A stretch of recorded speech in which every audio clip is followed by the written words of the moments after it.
Okay, everyone. Thank you very much for joining my session. My name is Mc Grath. I'm the course director for the MSc in Project Management in TU Dublin. I'm also a past postgrad student as well at TU Dublin, so delighted to get involved in this event. So today I'd like to take a look really at where organizations are, where we're positioned in terms of the global economy, and most importantly, as we emerge from lockdown in the post-COVID era, the implications that will have for organizations and the way we work, and in fact, the way we learn as well. So just before I kind of proceed to that, just to give you a little bit of my own background. So I joined TU Dublin in 2015. Prior to that, I taught across 5 other universities, Maynooth, Trinity, UCD, Smurfit, and Brunel in London. My own background is very much in the project management space. I've worked for over 25 years in project management, assisting over 250 organizations. I've worked as a planner in 2 Olympic Games, and I set up a PMO for the United Nations Climate Change, one of the biggest secretariats in the UN. I'm still very much involved in practice at the moment. My own research is around the area of assessing project complexity, project management maturity. I'm still very much at the forefront of teaching in industry and also working with organizations to develop their project management capacity. In terms of looking forward, if we take a look at where we are at this moment in time. So if we look in the slide on my screen, we can see the abrupt change that has happened and also the cost that has gone with it. So we are now really at that pinnacle moment where we're coming out, where we've taken on board the cost of moving to an online way of working, and we're actually looking now, and there is a potential for that cost to come down. Now, there is a perception out there that the world of work is going to pivot or transform. So if you think about it, we now have, say, an organization that employs 2,000 people across the world, and it has office space for all its staff. And they are now functioning reasonably well without any office space. So there's almost one school of thought is that we're going to see the world of work transform dramatically, that we will see office buildings be converted into living space, apartments, etc. But that really is only one school of thought. And if we look at the evidence of all previous events, while none as big as this, but if you look about all previous global disasters in terms of even previous pandemics, bird flu, SARS, terrorist attacks, 9/11, the anthrax attacks, and extreme weather. In all of those occasions, the world stopped, changed for a while, and then it went back to exactly the same. So while there's a certain almost element of hysteria or groupthink in terms of that the world of work is going to transform, the evidence actually, when we look backwards, doesn't indicate that at all. What is probably more important here is we step back and take a more strategic look at what is actually happening. The simple nature of it is that all work cannot and will not be remote. Certain sectors, medical care, logistics, construction, engineering, a lot of these sectors, simply it's impossible for them to be fully remote, at best 50%. And probably what's more likely is we're going to see is a new hybrid way of working. And the same also in education, we're going to see a blended model of delivery, that some parts of courses will be delivered online and some will be delivered face to face. But the other thing we need to understand in terms of the current climate, that in this massive shift to moving online, this is not normal. So we can't really assess an organization's ability to transform to a remote way of working in terms of the current climate. And there are a number of 4 real key factors that make this different to a traditional transition to a remote way of working. And the first is, if you think about it, there are children in the house, there's homeschooling going on as well. And that's very different. Traditional remote workers are doing so when their children are at school. So this is a dramatic change. The second is that this happens so suddenly, many people are not geared up to have a remote space that they can work in. And the third is, if you think about how quickly it happened, there's a massive shock factor. So this really happened overnight. In the Irish context, we were given a couple hours notice on the 15th of March, and it moved very quickly. A lot of people didn't have a chance to maybe take office chairs home, etc., from the work. And the fourth, and probably the most important one, is to understand that there was no choice to this, that people were actually forced into this, whereby traditional remote working is more based on the basis whereby there's an element of choice. Now, the other thing as well is, from a surface level, it looks like all people are in the same boat. But if you actually think about it, that there are certain common denominators between it, but there are also massive challenges. So for example, people living in inner city Dublin in apartments may have issues around with space. People living in rural Ireland or other rural parts of the globe may have challenges around broadband access, etc. But what we are actually seeing, regardless of that, is that the crisis has expedited the inevitable. We are now really in a fourth industrial revolution, and it's come about overnight. So this is a big change that we're seeing. The other thing is, organizations look to become more strategic. This has happened now for 3 months. At this stage, we have now realized there is a giant off switch for the global economy. But we've also seen that it's too big to fail, and it has been switched back on. So regardless of the level of the pandemic and the illness that in different countries, we're actually seeing that the economy has forced people back into work. So if we take a look at this, we should really maybe look beyond the crisis and really be looking into getting more focused in terms of new capabilities that are going to emerge, and also the new capability gaps. We are also going to need a whole new set of metrics and milestones to analyze performance in this new era. Organizations should be asking, what work practices and policies do we have that are simply no longer relevant in this new area? And also possibly even look at renegotiating work contracts or supplier agreements, etc. But part of the transition, and definitely moving to a more remote or agile way of working, which is certainly happening, is we are going to see a massive impact in terms of the loneliness issue. So we're actually going to see more and more issues with people working in isolation and the challenges around loneliness. And where we can really learn from that is in terms of, if we look at social media and teenagers. So while we've become more connected as a society, people have never been so lonely. There's now a significant body of research, probably most notably from the University of Pittsburgh, that has established social media as a cause of loneliness and depression in teenagers. Likewise, if we actually look at a report by the UK, the late UK MP, Joe Cox, it established that over 9 million people in the UK suffering from loneliness, and those people are 64% more likely to develop dementia or cognitive decline. Other studies have also established that loneliness is as negative to your health as smoking 15 cigarettes a day. So organizations have a duty to their employees. So there are a whole range of challenges that go with remote working that we haven't even considered yet. One thing is certain in this new era, we're seeing a massive uptake in the dominance of digital, and having a digital platform is now a competitive advantage. If you look on the left of my slide, you can see the top 4 global organizations in 2000. So GE, ExxonMobil, Pfizer, Citigroup. If you look at the top 4 organizations in the world, they are all organizations who operate on a global platform, on a global digital platform. And we're actually seeing the importance of a digital platform, even for the likes of a small restaurant, in terms of managing home deliveries, etc., in the current climate. So really what we're seeing is we're seeing the demise of wealthy companies with significant physical assets. Think about financial services, travel, tourism, healthcare, telecoms. These are facing the highest rates of churn. And then we're also seeing the growth of asset-light business models. Companies like Airbnb and Uber, which don't own any real estate or vehicles. And if you think about it, that these digital platforms are actually providing organizations with a vehicle to scale rapidly and globally at a speed that was previously not possible. The other thing we're seeing more and more is the decline in organizations. While people are living longer, we're actually seeing that companies are dying much quicker than ever before.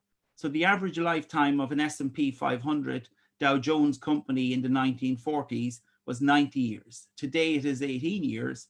And at the current rate of churn, we are looking at large corporations hitting their peak and moving into a decline curve within 10 to 12 years. Now, this is certainly caused by market forces, dominance of digital, mass disruption in retail, but very importantly, it is also due to organizations resisting change and failing to adapt to market opportunities. And that really is the crux of the current challenge for organizations. There is certainly going to be significant change, and it is those organizations that adapt that will continue and they will survive and thrive, and it's the organizations who resist change who are going to probably become redundant or at least lose their market position. And I think there's a fundamental challenge for all industry sectors that we are going to see more change in the next 10 years in how organizations function than we have in the last 50. And even if you think about it in terms of what has happened in the last 10 years, we saw the global economy collapse. We've seen challenges with GDPR, with Brexit. We're now seeing COVID. So really, we're in an era of constant change, and there always seems to be almost another crisis around the corner. So if we actually went back 5 months ago, we saw Brexit as the biggest challenge really to the country, and obviously that has changed dramatically in the current era. But part of sometimes we have to understand whether you're an individual or a university or a corporate organization is very often we can understand these local events in the context of what is happening in the wider world. So there are actually a series of mega trends that are happening at the moment that are actually impacting on all parts of society and all organizational sectors.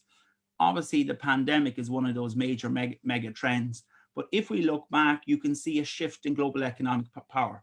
We can see a transfer of wealth, a transfer of economic growth from the Western world into the likes of India and China.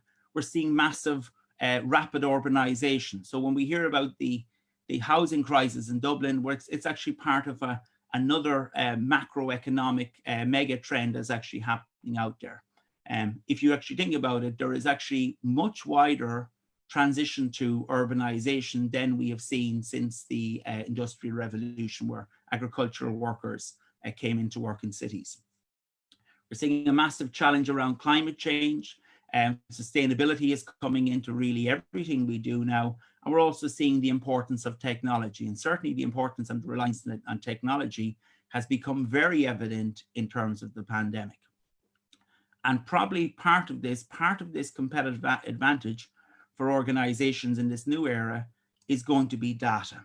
So if you think about it, data analytics is just one cog in the digital wheel, and it's been at the fingertips of organizations for decades, but most organizations are still failing to harness 90% of the data we collect. And to try and understand the significance of data, last year the economists defined data as the new oil, and it supported it with reference to the fact that digital companies now have greater turnover and profits than oil companies. In fact, if you look at Amazon alone, it captures 50% of all online spending in the US. So that's a massive change we're seeing.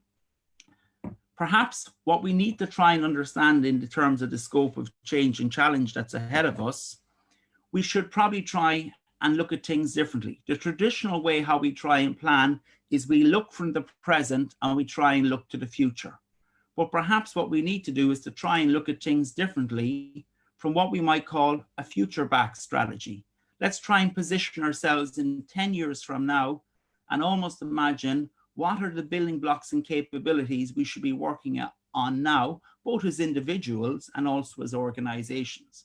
So to try and give you an idea how difficult it is to try and plan from the current present reality, if you went back 10 years ago and somebody told you that two of the most successful organizations or businesses in the world will be an online platform where you can rent somebody's spare room, and another online platform where you can rent somebody's in their private vehicle to collect you from the airport, etc. So if you actually think about those in a 10-year ago business mindset or organizational mindset, we couldn't see even a market need for those, let alone being of high value. But obviously what we're just talking about there is the business model for Uber and Airbnb. And that's how difficult it is to really plan from the current reality and to plan forward. And what this is really kind of hinting towards is the nature of agility. And agility has actually been around for a much longer term. We talk about agility in the modern era, but if we look to Darwin, in many respects, Charles Darwin was the originator of organization agility or business agility when he said it's not the strongest of the species that survives, nor the most intelligent, it is the ones most adaptable to change. And that really is the challenge we're facing both as individuals. Your current skill set or qualifications may that the graduates of today are going to have to solve problems that don't even exist at this moment. They're also going to have career roles that aren't defined at the moment. And if you look at that sort of need to change, in terms of the COVID era, we're seeing it very much if we think about the long road to new medicine. So a vaccine is typically taken 10 to 15 years to develop, and we're now looking at looking for that to be developed in 12 to 18 months. So that gives you an idea of the scale and the level of change that's happening. And if I look at that to my own teaching as somebody teaching project management, the traditional view of project management has been that you deliver on time, on budget, to scope.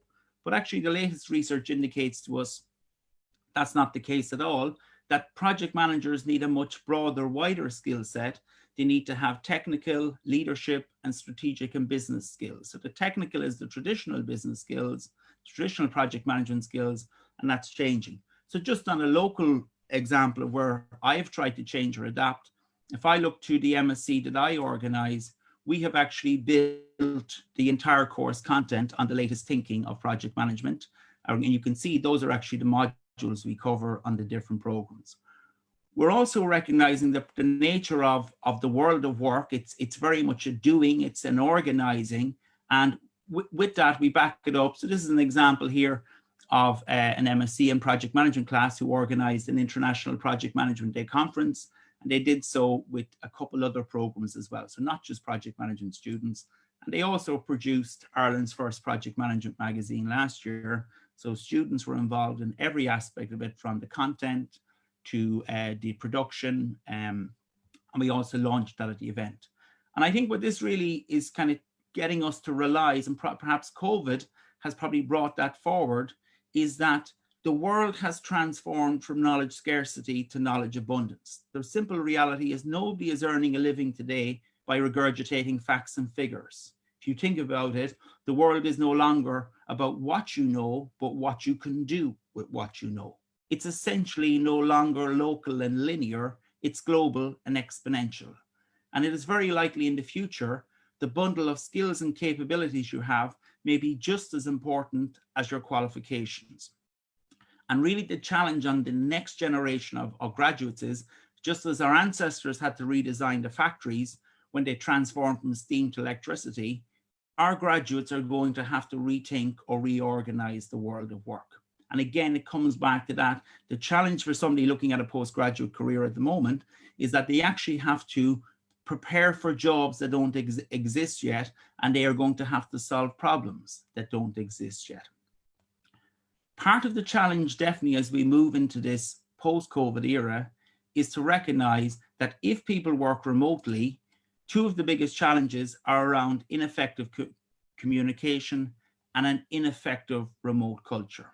And probably the most practical thing that we have to do there is we really have to move up the pyramid of communication. And essentially, if you think about it, anything you're doing probably currently on email, you should be moving to instant message, and you can see the idea. And again, it's recognizing, I think, in all relationships and in all educational settings, face-to-face is probably the best option that's available. But if you are going to pick one of the others, you should always be looking to really kind of drive it forward up that pyramid and recognize, I suppose, also too, in the current era, email is no longer really a communication tool. You really have to use a different platform in this era. And I think the other thing we're going to see changing in a post-COVID era, we're going to see a much more emphasis on outputs, not hours people are working. And I suppose the questions that organizational managers should be asking is, is your team meeting deadlines? Are individual team members meeting deadlines? And very importantly, the third question they should be asking is, do team members support and rely on each other?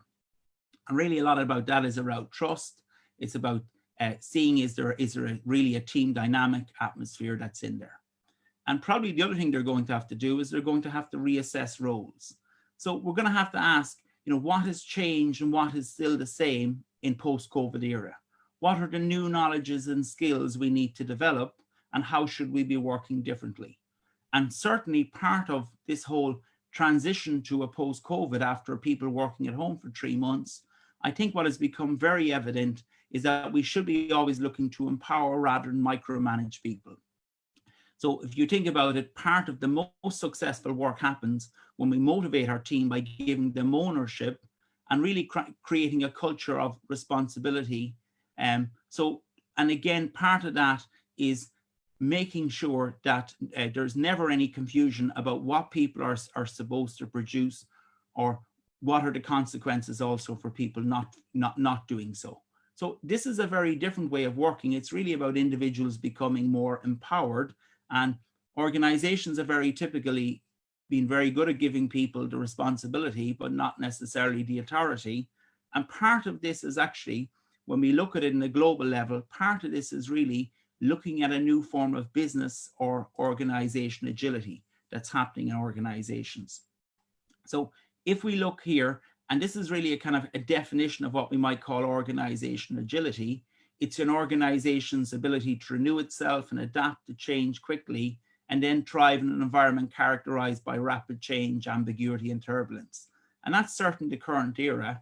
So when we talk about agile, we need to be very careful that we originally talked about agility or being agile in software development. So people talked about an agile was a way of working in software development. Then it changed, we talked about agile project management, and we've now matured and we talk about agile organizations. So a very important distinction there to make is doing agile and being agile. So when we talk about doing agile, it's simply adopting an agile practice such as Scrum or a Kanban board or something like that. But when we talk about being agile, it's a mindset. So it's very important. It's a mindset in the organization.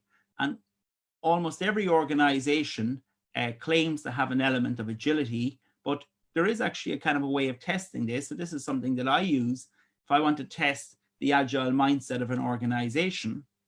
I ask people to ask a series of questions, and it helps you really assess your agility. So the first one is, are we our greatest critic? Do we have a culture of continuous improvement? So if the term continuous improvement isn't used in your organization, it would indicate that you don't have an agile mindset within the organization. If you look at past minutes of meetings, is there mentions of continuous improvement? The second one is putting your customer at the heart of your process. And I suppose in an educational and university, the question we should be asking us if we're agile is our student at the heart of our decision-making process. So again, that would be a way a university would ask, a general organization would ask the question, is our product service user at the heart of our decision-making process? The third one, do we empower and trust our people? So we talked about that earlier, but we can actually see that is very much a key pillar of agility within organizations. And the next one, how do we get from A to B to C, and what talent and action do we need to make it happen? And this really is about simplicity. So does your organization look to simplify or make matters complex? So these are a series of questions that I would often ask in assessing agility. And probably the last one, I think this is very important for anyone embarking on a post-grad, is to ask the question, do we have a creative growth mindset? So, do you look at the potential? Do you have a positive outlook, or do you have a narrow sort of tunnel vision focus? So very often, part of post-grad is actually developing a creative growth mindset, and that comes from the peer learning, I think, within post-grad ed. Important thing, if you're testing this within your organization, you certainly don't survey. This should be evident. You should be able to see it in people's behavior. And essentially, we always say that this should be evidence-based. So I'm just watching the time and coming up to my 30 minutes. So I'm going to finish on that one and say thank you very much. And I'm very happy to take questions.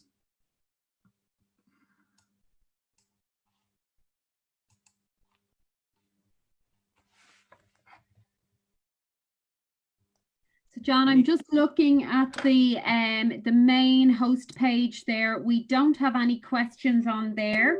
I'll just check through onto our Facebook Live page as well here, just to see if there was anyone questioning us on there. Very interesting talk, John. No problem, Linda. So let me see if there's anything coming up there. Technological University. Don't seem to have anything on that page. Just bear with me one more second and I'll double check. I'd like to thank everybody actually for coming online and joining us today. It's been a really good event so far.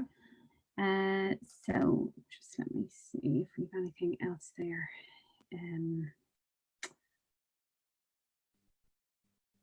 Okay, so lunchtime fatigue, I think, Linda. We don't seem to have anything there. So so thanks for that, John. I don't seem to have any further questions on the stream for you today, but that was absolutely fantastic. You're obviously really good at explaining, so you know, I think everyone will be very happy with that. So thanks a million. Okay, lovely. Thanks very much, Linda, and thanks to everyone. Okay, thank you. Bye-bye.